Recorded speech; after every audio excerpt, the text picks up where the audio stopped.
Je crois que vous savez tous, ce n'est pas le cas de certains chrétiens, mais que l'auteur des Actes des Apôtres, c'est Luc. Ce que vous ne savez peut-être pas, c'est que lorsque Luc écrit les évangiles, il a déjà en tête les Actes des Apôtres. Et il n'a pas les Actes des Apôtres en tête comme une œuvre qui pourrait suivre, non.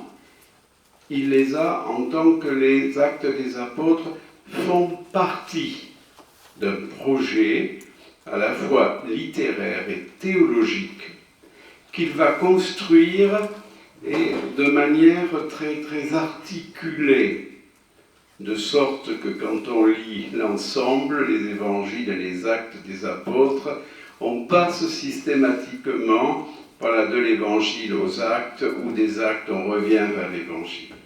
Alors, cette unité, très formelle d'abord, nous la trouvons dans les deux prologues. Voilà. Vous les avez sur la page, sur la feuille que je vous ai préparée. Le prologue de l'Évangile, il est intéressant parce que ce n'est pas que le prologue de l'Évangile. C'est le prologue de l'ensemble de l'œuvre. Même si après il y aura un second prologue, je vais le lire. Beaucoup ont entrepris de composer un récit des événements qui sont accomplis parmi nous, d'après ce que nous ont transmis ceux qui, dès le commencement, furent témoins oculaires et serviteurs de la parole. Donc, dès le début, Luc se situe dans le prolongement d'autres auteurs. Et il dit bien beaucoup. Lorsqu'il parle des événements qui se sont accomplis, il faut comprendre des événements qui ont été accomplis par Dieu. Par Dieu, c'est un passif divin. Et en même temps, quand il évoque ces récits, d'après ce que nous ont transmis ceux qui, dès le commencement, furent témoins oculaires, ça c'est la traduction liturgique qui n'est pas très très bonne, c'est furent témoins oculaires et qui sont devenus serviteurs de la parole. Voilà. Ce sont ceux qui ont été les témoins, qui sont devenus les serviteurs de la parole. Et là, vous avez « c'est pourquoi ». On va se poser la question après du pourquoi.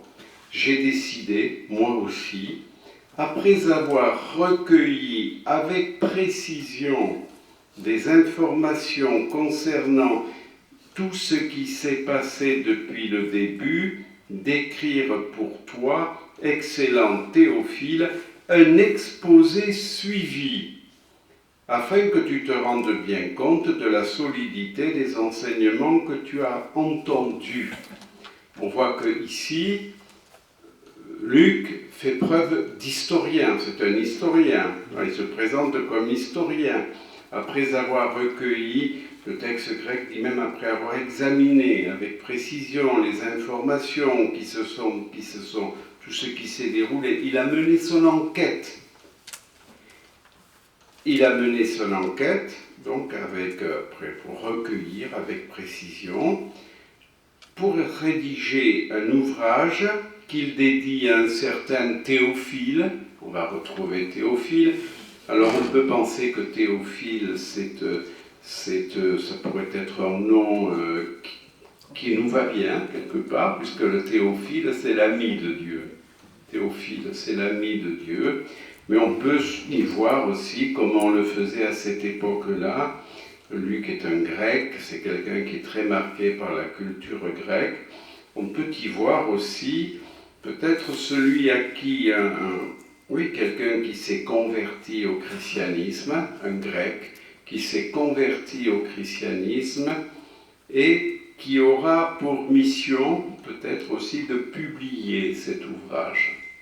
Il était assez fréquent à cette époque-là que les excellents ou les éminents à qui l'on dédiait des ouvrages étaient ceux qui allaient ensuite assurer leur publication. En tout cas, ce qui montre bien que Luc est un homme bien inculturé dans le monde qui est le sien. C'est un historien, c'est un théologien, c'est un homme qui est bien inculturé dans le monde de son temps Et puis vous avez la fin qui est très importante, afin que tu te rendes bien compte de la solidité des enseignements que tu as entendus, que tu te rendes bien compte de la solidité, c'est pour cela que Luc a mené son enquête. Cela pourrait laisser sous-entendre bien, que certains contestent la solidité de cet enseignement.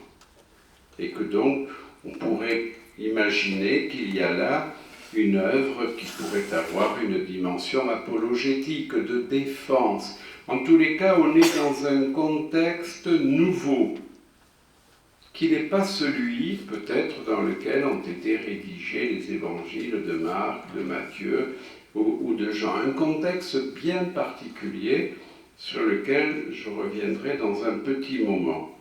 Quand on arrive à la fin de cette première œuvre, il faut savoir que les deux, pratiquement, sont de longueur exacte. Voilà, Actes des Apôtres, l'Évangile.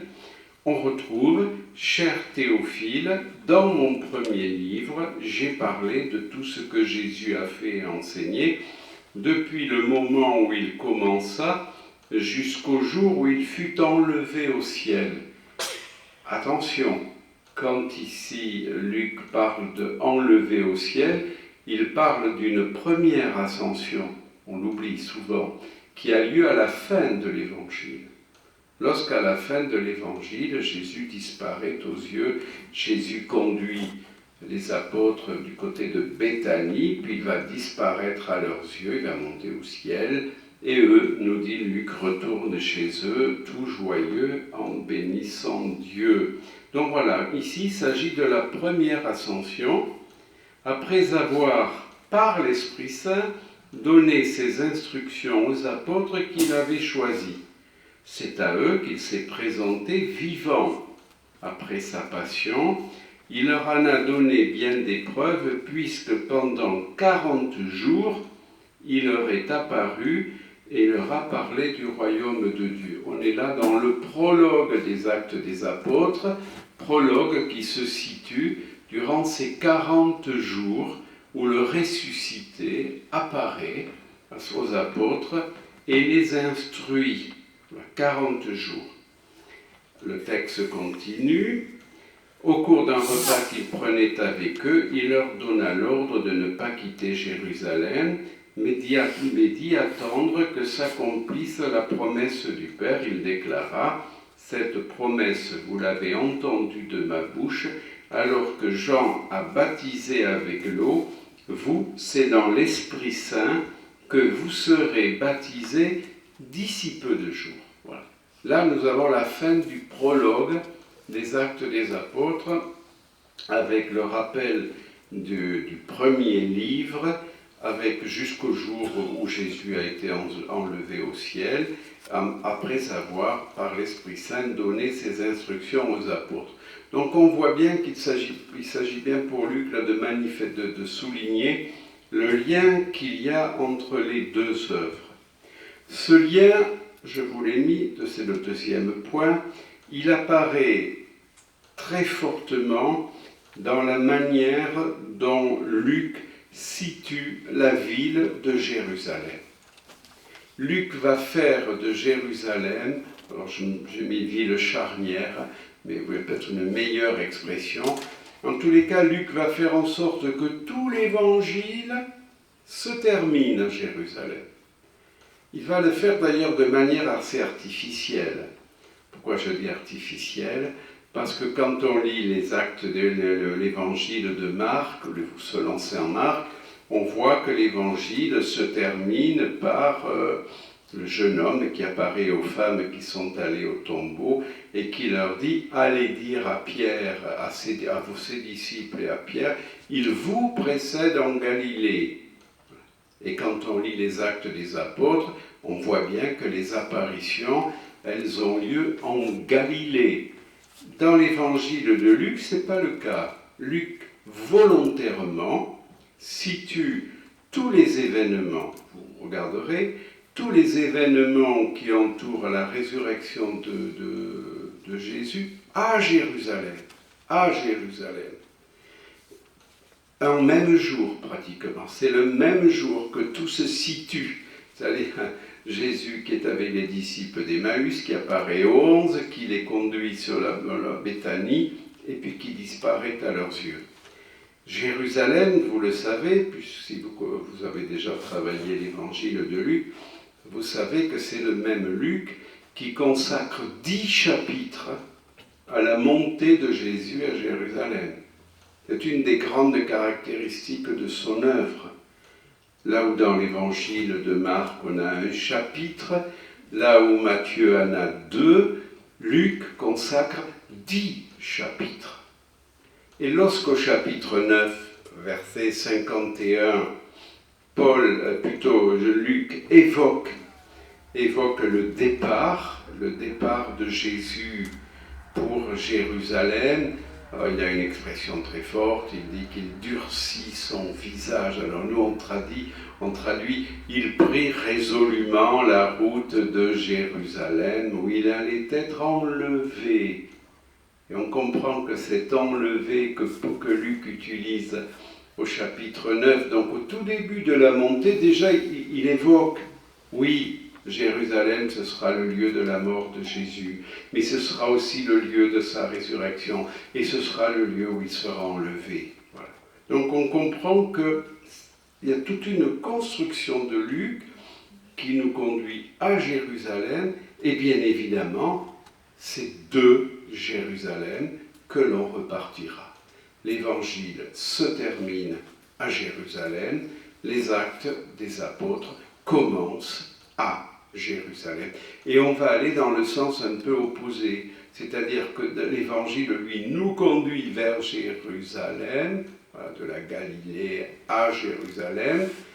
Les actes des apôtres vont nous conduire de Jérusalem jusqu'aux extrémités des nations. Jusqu'aux extrémités des nations, c'est la mission. Vous avez là, je vous ai mis un petit tableau qui montre bien un peu la construction de Luc. Pour Luc, il y a le temps de la promesse. Alors, j'ose pas dire le temps de l'Ancien Testament, mais on est encore dans la promesse. Zacharie, Élisabeth, Joseph, Siméon, Anne et même Jean-Baptiste. Alors c'est un petit détail, vous regarderez au chapitre 3, lorsque Luc évoque le baptême de Jésus, il ne mentionne pas Jean-Baptiste. Il sait parfaitement, Luc sait parfaitement que Jésus a été baptisé par Jean-Baptiste. Il le sait, mais il ne le mentionne pas. Pourquoi ? Parce qu'il fait en sorte que le temps de Jean-Baptiste se termine avec l'arrivée de Jésus. Et vous avez, de fait, de manière assez artificielle dans l'Évangile, vous avez toute une séquence qui clôt ce qui concerne Jean-Baptiste, jusqu'à l'emprisonnement de Jean-Baptiste, et c'est juste après qu'il y a le baptême. Évidemment, tout ça est aussi artificiel, puisqu'on sait bien que dans les autres évangiles, l'arrestation de Jean-Baptiste, elle est mentionnée bien après. Mais pour Luc, dans la perception qui est la sienne, cela ne veut pas dire que ce n'est pas important, on va le voir pourquoi après. On peut dire que tous ces personnages-là appartiennent au temps de la promesse. Le temps de Jésus et le temps de l'Église, dont on vient de voir qu'ils sont absolument indissociables, eux font partie de l'accomplissement de la promesse. On est dans l'accomplissement.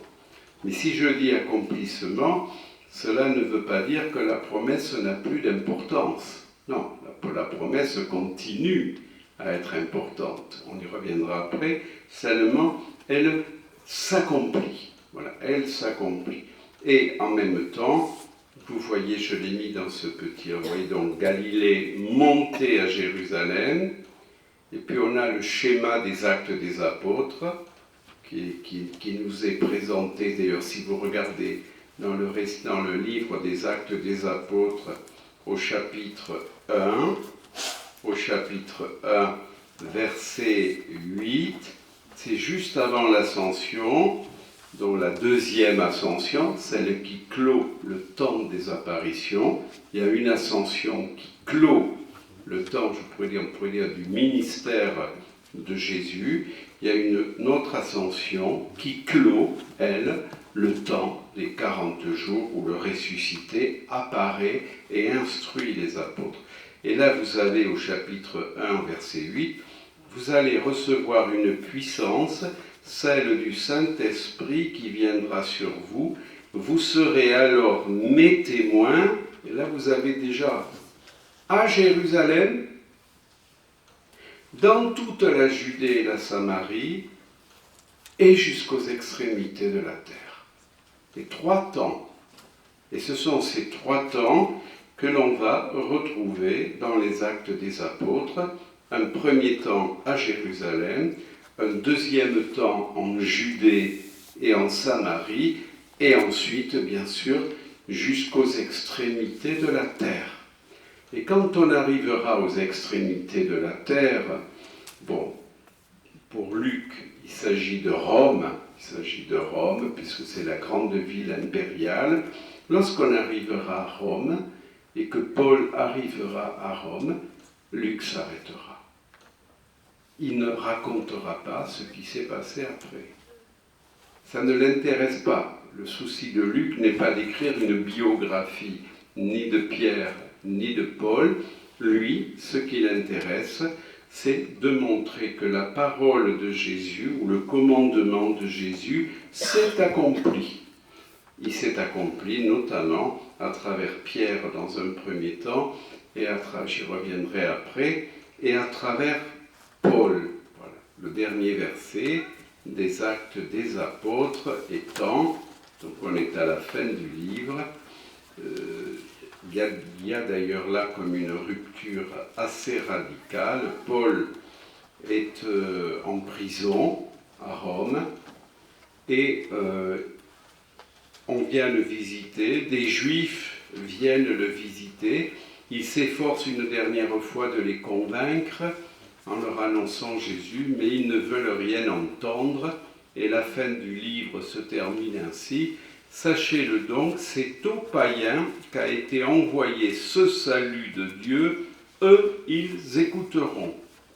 Paul vécut ainsi 2 années entières à ses frais, il recevait tous ceux qui venaient le trouver, proclamant le règne de Dieu et enseignant ce qui concerne le Seigneur Jésus-Christ avec une entière assurance et sans entrave.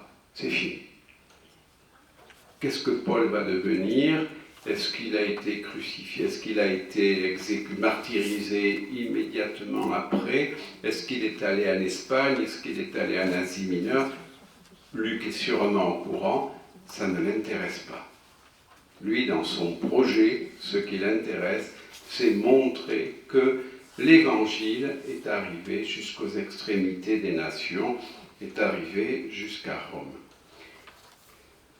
La date et le contexte, on peut le lire ensemble, je vous ai mis des petites choses pour qu'on puisse, à la limite, ce sera plus simple. Entre 70 et 90. C'est l'opinion la plus partagée. Elle ne se base pas nécessairement sur le fait que Luc parle de plusieurs qui ont écrit avant lui, mais sur le fait que l'on apprend à la lecture de son évangile, ça c'est très important, qu'est-ce qu'on y apprend ? À la fois la prise et la destruction de Jérusalem par les groupes de Titus, voilà, on apprend plutôt que la prise et ont déjà eu lieu, et on apprend aussi, c'est un deuxième point fondamental, la rupture entre les communautés chrétiennes et le judaïsme dans les années 80. J'ai mis une rupture qui s'est déjà produite, ce qui n'a pas été sans répercussions politiques et sociales. C'est un point que peut-être on ne mesure pas toujours. 70, c'est la chute du temple, la prise du temple par Titus. Voilà, il y a là un arc dans le forum à Rome, l'arc de Titus. Il est dans le forum Et on voit sur cet arc, on voit gravé eh bien, les soldats qui s'emparent de Jérusalem, l'arc de Titus. Donc la chute de Jérusalem, bien sûr, c'est une catastrophe pour le peuple juif, mais ça l'est d'une certaine manière aussi pour tous les juifs qui ont reconnu en Jésus le Christ. Ils sont juifs, ils ont reconnu en Jésus le Christ. Et ce sera d'autant plus dramatique pour eux que dans les années 80, ils vont être expulsés des synagogues. Et il faut bien avoir en tête qu'il y a là quelque chose d'important. Jusqu'alors, les communautés chrétiennes, qui sont en grande partie constituées de juifs qui ont reconnu en Jésus le Christ, ces communautés s'appuient sur le fait qu'elles sont en lien avec le judaïsme. Le judaïsme fait partie des religions permises par l'État romain. Une fois que ces communautés vont perdre cet appui, qu'elles ne pourront plus se situer un peu dans la mouvance ou en lien, elles vont perdre toute reconnaissance. Et le grand risque pour elles sera d'être considérées comme une religion nouvelle et peut-être plus encore comme une religion dangereuse.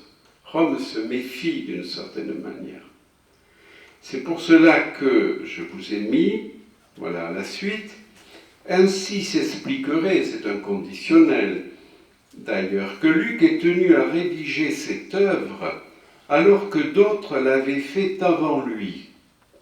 La situation nouvelle des chrétiens exigeait en effet que l'on calme l'appréhension des Romains devant l'émergence du christianisme.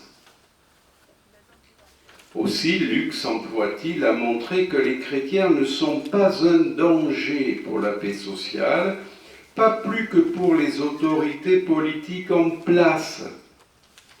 Je vous ai mis un petit exemple. Preuve année, aussi bien dans l'Évangile que dans les Actes des Apôtres, l'intérêt pour la prédication de Jésus ou celle de Pierre et de Paul qu'ils prêtent à des centurions romains. Au chapitre 10, il y a un centurion, c'est le centurion Corneille, mais vous avez aussi le centurion de Capharnaüm qui nous est présenté dans les évangiles comme un craignant Dieu, donc comme un Romain, certes proche du judaïsme, et qui s'intéresse à Jésus. Si vous regardez, alors je l'ai mis un peu après, même Pilate reconnaît que Jésus n'est pas un danger. Alors ça, c'est propre à Luc. C'est tout à fait propre à Luc. On voit dans l'évangile, vous regarderez cela, vous verrez qu'au moment de la comparution de Jésus devant Pilate, Pilate s'adresse au grand prêtre, il s'adresse à tous ceux qui sont là, il dit « mais cet homme n'est pas du tout dangereux ». Ça fait partie des éléments de Luc pour essayer de dire, voilà, cette religion, tu n'es pas une religion dangereuse. Voilà. Dans ce contexte, Luc raconte également comment le christianisme est né d'un déchirement au sein du peuple juif. Et il s'efforce de montrer que ses racines se trouvent dans l'histoire d'Israël et dans ses écritures. En disant que le christianisme est né d'un déchirement, Luc rappelle, alors vous savez peut-être que Luc faisait partie, je me permets juste de le rappeler, Luc était un homme sans doute très cultivé, on le voit à la langue grecque qu'il utilise, aux connaissances qui sont les siennes, mais il faisait sans doute partie de ces Grecs, de ces personnes cultivées qui étaient assez séduites par le judaïsme. On les appelait les craignants Dieu. C'était un peu à la marge du judaïsme. Le judaïsme avait quand même une particularité, c'était le monothéisme. Un seul Dieu. Ça fascinait certaines personnes, et y compris des personnes un peu cultivées. Donc Luc a cette conscience de la grandeur du judaïsme. Et en même temps, il va bien sûr adhérer au Christ, et en même temps, il va être le témoin de ce déchirement qui va y avoir, on pourrait dire, au sein du judaïsme, entre ceux qui reconnaissent en Jésus le Christ, ceux qui ne le reconnaissent pas. En même temps qu'il en fait partie, il va être le témoin de tous ces non-juifs qui accèdent au Christ, qui adhèrent au Christ. Ce ne sera pas sans difficulté, notamment pour des communautés chrétiennes qui auront du mal à accueillir cette diversité. Je pense que vous savez cela. C'est pour cela que je me suis permis d'ajouter de son récit plus apaisé que celui de Matthieu, parce que Matthieu, lui, c'est violent. Matthieu, lui, il écrit, vous le savez, pour des Juifs qui ont reconnu en Jésus le Christ et qui ont vécu l'expulsion. Ils ont vécu l'expulsion. Ce sont des Juifs. Et vraisemblablement, on dit une communauté qui se trouvait peut-être en Galilée et qui a été expulsée en Syrie. Donc, de son récit plus apaisé que celui de Matthieu, découle surtout la conviction que Dieu a accompli en Jésus, le Christ Seigneur, sa promesse envers Israël, en élargissant la perspective du salut à l'ensemble des nations. Voilà. Dieu a accompli en Jésus sa promesse envers Israël, en élargissant la perspective du salut à l'ensemble des nations. Il n'y a pas de rejet, c'est une perspective du salut qui s'ouvre à tous, Bien sûr, alors je vous ai cité, je vous ai mis une petite note, Luc chapitre 3, verset 6. C'est la fin de la vocation de c'est Jean-Baptiste, justement, qui prêche et qui dit, à la fin de la prédication de Jean-Baptiste, il cite Isaïe, « Et tous verront le salut de Dieu. » Tous verront. Mais il y a un passage encore plus intéressant pour nous, que vous connaissez sans doute, c'est la prophétie, c'est le Benedictus. On chante assez régulièrement le Benedictus, et dans le Benedictus, il faut que le cantique de Siméon, je me suis trompé. C'est le cantique de Siméon. Maintenant, Maître, c'est en paix, comme tu l'as dit, que tu renvoies ton serviteur, car mes yeux ont vu ton salut, que tu as préparé face à tous les peuples. Notez bien le verset suivant, c'est le chapitre 2, verset 32, lumière pour la révélation aux païens et gloire d'Israël. Il est les deux, gloire d'Israël et lumière pour la révélation aux païens. Et là, vous avez un peu tout le projet quelque part aussi, ou plutôt que projet, toute la compréhension théologique qu'est celle de Luc. Luc a saisi cela. Il l'a saisi et il est dans un contexte historique de fait où ce déchirement au sein du peuple juif, entre ceux qui ont reconnu, ceux qui n'ont pas reconnu, avec l'expulsion, avec l'arrivée des païens, tout cela, de mon point de vue, l'amène à écrire cette œuvre. Le contexte historique, pour ce qui me concerne, semble être celui-là. Je vais aller plus vite. Les aléas d'une séparation, c'est juste pour vous rappeler, mais vous vous en doutez, que nous n'avons aucun manuscrit. Aucun manuscrit ne comporte l'évangile et les actes des apôtres à la suite. Voilà, aucun manuscrit. Qu'est-ce qui s'est passé ? Ce qui s'est passé, c'est que très vite, évidemment, bon, vous savez aussi qu'il n'y avait pas les moyens que nous avons aujourd'hui pour écrire, ou pour recopier, ou pour envoyer. Qu'est-ce qu'on fait ? Dans un premier temps, on va donner davantage d'importance à Luc, à l'Évangile. Et on va associer l'Évangile aux autres évangiles. Et on va faire un ensemble d'évangiles qui sera lu dans le cadre de la liturgie. Au même moment, il y a les lettres de Paul que l'on va rassembler parce qu'elles tiennent la route, elles appartiennent à Paul. Puis il y a les lettres et les épîtres catholiques, c'est pareil. Et les actes des apôtres, on ne sait pas trop où les mettre. Et on ne sait pas trop quoi en faire, par la même raison.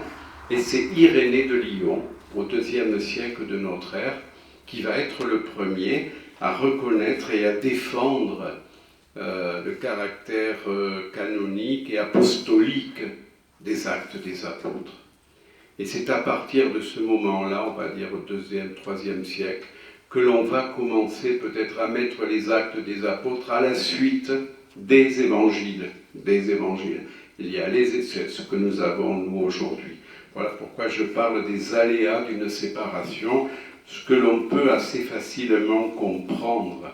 Dans un premier temps, on copie ce qui paraît le plus important et on copie ce qui correspond aussi aux besoins de la communauté, qui a besoin d'entendre la vie de Jésus, qui a besoin d'entendre les lettres de Paul. Donc il va falloir attendre Irénée. Le titre, à vrai dire, quand on regarde les manuscrits, on a toutes sortes de titres. Actes d'apôtres, actes des saints apôtres, actes des saints apôtres par Luc l'évangéliste. Peut-être que le titre le meilleur pourrait être plutôt que actes des apôtres, ça pourrait être actes d'apôtres. Pourquoi ? Parce que quand on pense aux actes des apôtres, on pense à Pierre, on pense à Paul, mais on oublie qu'il y a Philippe, le diacre Philippe qui intervient, qui joue un rôle important. Il y a d'autres personnes qui jouent un rôle important. Bon, sachez simplement que voilà, le texte, je ne vais pas rentrer dans les détails, simplement pour ce qui est du texte, vous indiquez que l'on a deux recensions différentes. On a le texte courant, qui est le texte que vous avez dans vos Bibles, que vous avez sûrement dans les textes que vous allez travailler, le texte courant que l'on appelle ou texte oriental ou texte alexandrin. Et puis on a un deuxième texte qu'on appelle texte occidental, mais qui n'a absolument rien d'occidental. Voilà, c'est juste un texte qui nous parvient lui aussi d'Orient, simplement qui nous est parvenu notamment dans le Codex de Bèze, et donc Théodore de Bèze. Et donc, pour l'heure, le texte que nous lisons, si vous ouvrez notamment la traduction œcuménique de la Bible, vous verrez que la traduction œcuménique de la Bible, souvent en note, indique les versions de l'autre recension. Alors ce qui est étonnant, c'est que cette autre version, enfin pas étonnant, elle se caractérise par, c'est un texte plus long, tendance à renforcer la figure de Pierre, voilà. Et en même temps, il y a un anti-judaïsme. Voilà. Il y a un anti-judaïsme qui apparaît dans cette autre recension qui n'apparaît pas. Donc sachez qu'il y a deux recensions. Si cela vous intéresse, moi ce que je vous invite surtout, c'est à regarder la traduction œcuménique de la Bible. Vous verrez, elle a en note, elle met les grandes divergences. Le plan, il est relativement simple. Voilà, on l'a vu ensemble, c'est le commandement que donne Jésus. Vous serez mes témoins à Jérusalem, en Judée et en Samarie, jusqu'aux extrémités de la terre. Voilà, vous avez là un peu le plan. À Jérusalem, en Judée, en Samarie, jusqu'aux extrémités de la terre. 3 points que je noterai aussi, parce qu'il me semble caractériser, bien sûr, la mission. Voilà, bien sûr, la mission. Et quand on lit l'évangile de Luc, on voit bien que la mission est première. Voilà. L'Église naît, et l'Église naît avec pour vocation d'annoncer l'Évangile.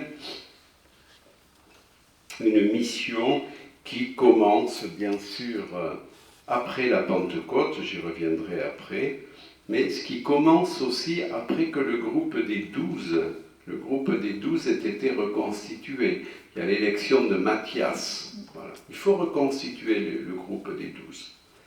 Puis après, la venue de l'Esprit Saint et la mission, et on voit bien que c'est une mission ad extra. C'est une mission qui conduit l'Église en dehors de ses frontières naturelles. Je pense que lorsque vous allez travailler les actes des apôtres, ça pourrait être intéressant d'avoir en tête cette idée d'une mission qui conduit ailleurs, qui conduit avec les bouleversements. Le texte que vous venez de lire, c'est vrai que je vous posais la question en disant comment l'intituler. Alors, c'est le chapitre 11 que vous avez lu. C'est-à-dire quand Pierre arrive à Jérusalem, il est pris à partie parce qu'on a appris qu'il a logé chez le centurion Corneille. Et on voit bien les tensions qu'il y a déjà entre les frères. Ils se reconnaissent certes en Jésus le Messie, mais la fréquentation des païens, il y a encore quelque chose qu'ils ne comprennent pas. Ils n'ont pas compris encore. Pierre lui-même n'a pas compris, c'est ce qu'il raconte. Je trouve ce récit très très beau, et c'est pour ça que je pense qu'on pourrait, au chapitre 10, parler d'une véritable conversion de Pierre. On verra d'ailleurs pourquoi Luc évoque ce récit-là. On verra cela après la fin.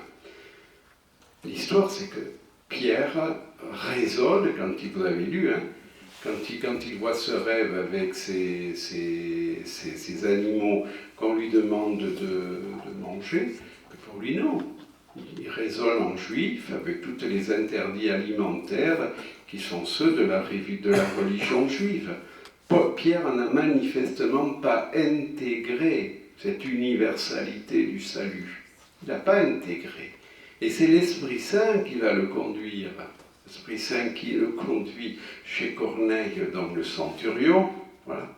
Et c'est quand il voit l'Esprit Saint tomber, c'est l'expression qui est magnifique, c'est une Pentecôte, c'est quand il voit l'Esprit Saint tomber, qu'à ce moment-là, il dit, mais alors, si eux reçoivent l'Esprit Saint comme nous l'avons reçu, alors évidemment, ça veut dire donc qu'il n'y a plus de gens infréquentables, s'il y a plus forte raison, il n'y a pas d'animal impur, à plus forte raison, il n'y a pas d'homme impur.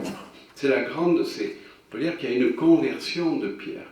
Et là, le récit que vous avez vu, c'est la difficulté de Pierre qui, arrivant à Jérusalem auprès des siens, à leur expliquer qui étais-je moi pour empêcher l'Esprit Saint. Alors, on aura l'occasion à la fin, ce sera mon dernier point. Pourquoi Luc a-t-il voulu situer la conversion de Pierre, c'est une conversion avant les trois récits, vous verrez que Luc consacre trois récits à la conversion de Paul. Trois récits. Mais ça viendra après. Par contre, il commence par nous présenter Pierre. Autre différence entre la présentation que fait Luc de Paul et ce que Paul dit de lui-même.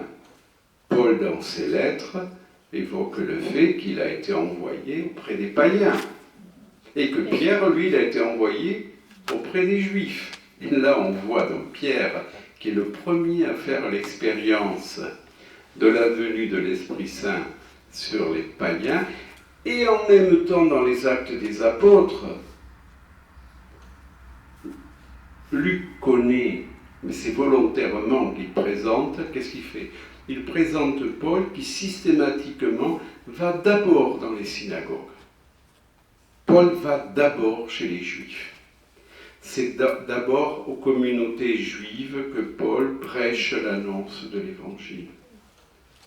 Et à la fin, bien sûr, quand il n'y arrive pas, voilà, on nous dit, on l'a lu, hein, il y a Donc, il y a une mission, c'est évident, mais une mission qui donne lieu à des conversions, qui donne lieu à des changements, des bouleversements, mission qui donne lieu aussi à des difficultés, vous le verrez. Bien sûr, il y a l'arrestation de Pierre et de Jean immédiatement après la Pentecôte, il y a la lapidation d'Étienne, il y a, l'émerveillement de Pierre, voilà, ce texte magnifique. Les épreuves sont là, mais il y a aussi... Le point le plus important, c'est l'Esprit Saint. L'Esprit Saint, et pas moi, vous serez attentifs à cela, l'Esprit Saint est mentionné pas moins de 70 fois dans les Actes des Apôtres. Et donc on peut dire qu'il est au cœur de la vie communautaire, comme il est au cœur de la vie missionnaire. Pas simplement à la Pentecôte, nous on pense toujours au récit de Pentecôte, il y a d'autres Pentecôtes. Et on peut dire que de fait, lorsque l'Esprit Saint tombe sur Corneille, il y a comme une Pentecôte. Il y en aura d'autres aussi après. En même temps, on voit que c'est l'Esprit Saint dans les Actes des Apôtres qui, d'une certaine manière, conduit la mission. Conduit la mission. Vous le verrez, c'est l'Esprit Saint qui invite Philippe à se rendre auprès de l'eunuque de Candace. Vous lirez ce récit, c'est au chapitre 8. C'est l'Esprit Saint qui conduit Pierre auprès de Corneille. C'est assez cocasse. C'est l'Esprit Saint, vous verrez cela au chapitre 16, qui empêche Paul de rester en Asie mineure. Et c'est l'Esprit Saint qui va le pousser à se rendre en Macédoine. Autrement dit, à se rendre en Europe. Les premiers pas de Paul en Europe, quand on va à Kavala, c'est au nord de la Grèce, il y a un petit port, il y a une très belle mosaïque, et on voit Paul qui est sur le bateau et qui va commencer à mettre son premier pas sur la terre d'Europe. C'est l'Esprit Saint. L'Esprit Saint l'en empêche. Vous lirez, je pense, tous ces récits-là. La question, c'est qu'est-ce que cela nous dit à nous aujourd'hui ? Qu'est-ce que cela nous dit ? On les lit, mais qu'est-ce que cela peut nous dire ? Paul aurait presque voulu rester dans cette partie de l'Asie mineure qu'il connaissait bien. Et par 2 fois, on voit l'Esprit Saint l'empêcher d'y rester. Et puis il y a, bien sûr. On peut dire que l'Esprit Saint aussi, vous le verrez, il est à l'origine de la parole des apôtres. Il est à l'origine de leur témoignage. C'est lui qui rend Pierre, Étienne capables d'affronter leurs adversaires. Moi, je vous invite vraiment à être attentifs à la place de l'Esprit Saint quand vous lirez les Actes des Apôtres. Il me semble que Paul, de ce point de vue, est celui qui peut-être nous conduit le plus vers le fait que c'est vraiment l'Esprit Saint qui est au cœur de la vie de l'Église et qui est au cœur de la mission de l'Église. Et c'est lui qui conduit au-delà des frontières. Et c'est lui aussi qui inspire les paroles qui conviennent, et il inspire les grandes décisions. Voilà. Chapitre 15, Assemblée de Jérusalem, il faut se déterminer sur, est-ce qu'on va imposer aux païens qui adhèrent au christianisme, au Christ, est-ce qu'on va leur imposer les mêmes charges que celles qui sont imposées aux Juifs? Et bien sûr, là, il y a un débat, tout le débat d'accueillir. Alors, si je parlais en termes modernes, je dirais une pratique pastorale nouvelle. C'est une pratique pastorale nouvelle. Et c'est tout le débat, il est là. On peut comprendre, je vous dis, comprenez bien ce que peut vouloir dire pour les premiers chrétiens qui sont tous issus du judaïsme, rompre avec le temple, rompre avec le Sanhédrin. Ça veut dire perdre toute reconnaissance, perdre tout appui. Et devant, c'est le vide. On ne sait pas ce qu'il adviendra. Alors bon, historiquement, il est clair que c'est Paul qui va être le grand artisan de cela. Mais quand on lit les Actes des Apôtres, bien sûr, Luc a le souci de dire, attendez, le premier quand même qui avait fait cette expérience, c'est Pierre. Alors pourquoi ? Vous allez avoir la réponse dans un tout petit moment. Le dernier point que je voudrais préciser, je crois l'avoir mis dans le plan, je crois avoir mis, il faut que je retrouve, la prière, voilà, la prière. Bien sûr, vous allez le voir, la prière joue un rôle essentiel dans les Actes des Apôtres. Elle joue un rôle essentiel, voilà, c'est-à-dire qu'à tous les moments importants, on nous dit que les apôtres sont en prière, que Pierre prie, que Paul prie. Si vous lisez les évangiles, vous verrez que c'est pareil. Jésus, à tous les moments importants de son ministère, est en prière. Il est en prière au baptême. Luc est le seul à le dire. Jésus, baptisé, priait. Luc est le seul à le dire dans l'Évangile. Il est en prière au moment de choisir les 12. Il est en prière à la transfiguration. Il est en prière avant d'enseigner le Notre Père. Il est bien sûr en prière à Gethsémani. Et je le disais hier à certains d'entre vous qui étaient au cours sur l'œuvre de Luc, c'est très intéressant à Gethsémani. Ça, c'est une particularité de Luc. Luc nous montre Jésus qui tombe à genoux, qui se met à genoux. Il ne tombe pas à terre comme on lit chez les autres, non, il se met à genoux, à Gethsémani. Et il devient ainsi le modèle de celui qui prie dans l'épreuve. Et bien sûr, nous ne l'oublions pas, il y a cette dernière prière de Jésus, cette dernière prière que Jésus adresse à son Père. Père, pardonne-leur, voilà. Pardonne-leur, parce qu'ils ne savent pas ce qu'ils font. Mon dernier point, c'est le lien entre Pierre et Paul. Voilà. Il y a évidemment dans les Actes des Apôtres un lien évident entre Pierre et Paul. Et il y a même comme un parallélisme, alors je ne vais pas vous donner le tableau, mais il y a un parallélisme. Quand on compare ce que fait Pierre, on s'aperçoit que Paul le fait aussi. Et de la même manière que dans les récits de l'enfance, il y a un parallélisme entre Jésus et Jean-Baptiste, là il y a un parallélisme.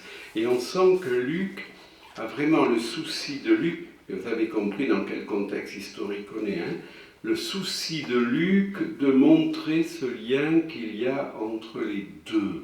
Alors pourquoi ? On va lire ce texte que je vous ai mis, c'est de Jean-Noël Aletti. Et puis je m'arrêterai là pour laisser un peu de temps. Une fois reconnu, vous regarderez ce parallélisme, une question s'impose. Comment l'interpréter ? Le récit veut-il montrer que Paul est un véritable apôtre ou témoin du Christ à la manière de Pierre, sans aucun doute. Certes, Paul n'a pas suivi Jésus. Alors, depuis le baptême de Jean jusqu'à son ascension, c'est une citation du début des Actes des Apôtres. Pour Luc, l'apôtre, c'est celui qui a suivi Jésus. Voilà, comme il le dit ici, depuis le baptême jusqu'au ascension. Et il ne peut donc, Paul n'a pas suivi, et il ne peut donc, comme Pierre, Matthias et les autres, faire partie des 12. Mais le narrateur, c'est Luc, lui-même le définit à 2 reprises apôtre, avec Barnabé, en Acte 14, voilà, et rien ne permet de conclure qu'il fait de Paul un témoin de 2e classe. C'est même le contraire. Le premier discours qu'il lui prête, vous lirez cela, non, vous ne le lirez pas, parce que, oui, c'est celui de la synagogue d'Antioche de Pisidie, n'a rien à envier au niveau rhétorique et kérigmatique à celui de Pierre. Voilà. Il y a le discours de Pierre aux Actes des Apôtres, qui est le début, il y a le discours de Paul, Antioche de Pisidie. Et vous verrez qu'il y a des liens entre les deux. Et le récit insiste sur le fait que son témoignage est agréable au Seigneur, qui va jusqu'à le lui notifier à travers une vision. Je vous ai dit, il y a 3 récits de conversion de Paul. Vous les lirez les 3, il n'y en a pas qu'un, il y en a 3. Et il y a une évolution aussi entre ces 3 récits. Alors, il est vrai, il faut comprendre bien sûr cela, que quand les disciples apprirent qu'un certain Saul, bien connu comme persécuteur, s'était converti, ils eurent une réaction d'émerveillement et de peur. Voilà. Mais le récit ne mentionne ensuite aucune réticence de la part des apôtres, pas plus que l'on y trouve des traces d'une mise en discussion de la compétence de Paul de la part d'autres missionnaires. Ce qui suit pour moi est très important. De même, en faisant de Pierre le premier évangélisateur des païens, et en faisant assumer à toute l'assemblée de Jérusalem, composée d'apôtres et d'anciens d'origine hébraïque, la responsabilité de ne pas faire circoncire les frères provenant du paganisme, puisque c'est la grande question, faut-il imposer la circoncision aux chrétiens, aux païens qui se convertissent au Christ? Bien sûr que non. Mais évidemment, qui c'est qui prend la décision dans les actes? Si vous regardez le récit de chapitre 15, vous le verrez, c'est Pierre.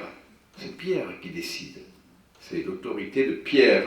Et donc ici, Jean-Noël Aletti nous dit bien, en faisant assumer à toute l'assemblée de Jérusalem, composée d'apôtres et d'anciens d'origine hébraïque, la responsabilité de ne pas faire circoncire les frères du paganisme, le narrateur, Luc, acquitte évidemment Paul, que l'on ne peut plus accuser d'avoir coupé le groupe chrétien de ses racines juives.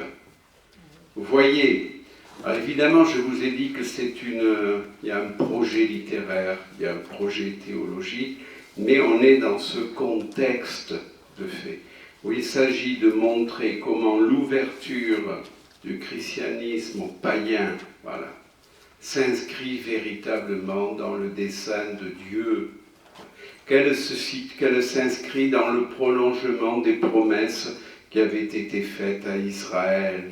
Voilà. Et par le fait même, cet accomplissement des promesses, voilà, qu'est-ce qu'on va faire? On va faire en sorte que le premier à en être le témoin, c'est le premier des apôtres. Ce qui est une manière aussi de dédouaner Paul, sans doute, d'une accusation qu'il devait porter, ou plutôt qu'on devait lui faire porter, celle d'avoir été celui qui a coupé le christianisme de ses racines juives. Est-ce que c'est clair? Peut-être pas. Bon, voilà. Donc, vous voyez bien ce que je vous invite dans cette lecture que vous allez faire. Certes, c'est de vous situer dans le contexte, il faut bien se situer dans le contexte qui est celui dans lequel Luc écrit son œuvre, mais c'est peut-être aussi d'en tirer aussi des enseignements pour nous. En voyant comment, voilà, dans l'Église les premiers chrétiens, à travers Pierre, à travers le Luc, à travers Philippe, à travers Paul, comment ils vont oser. Alors on est dans oser l'espérance. Oser l'espérance, c'est le thème de notre synode dans la mission évangélisatrice du diocèse. Je crois que nous sommes en plein dedans. Bonne lecture.